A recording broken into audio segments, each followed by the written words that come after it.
વડોદરા શહેર એસઓજી દ્વારા અગાઉ એનડીપીએસના ગુનામાં પકડાયેલા આરોપીને એક અન્ય ઇસમ સાથે ગોરવા કરોડિયાથી નવાયાર તરફ જતા રોડ ઉપરથી માદક પદાર્થ ગાંજાના 13 કિલો 870 ગ્રામના જથ્થા સાથે ધરપકડ કરી છે।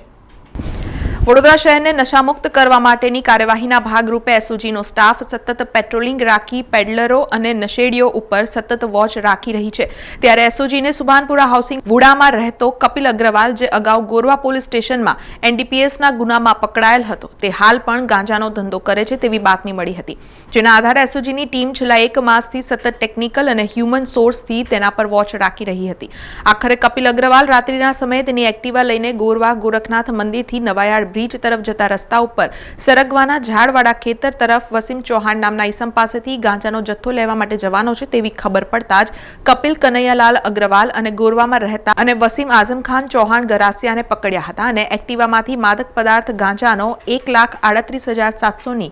13.870 કિલોગ્રામનો જથ્થો સહિત 1,86,400ના મુદ્દામાલ કબજે કરી વધુ તપાસ હાથ ધરી છે।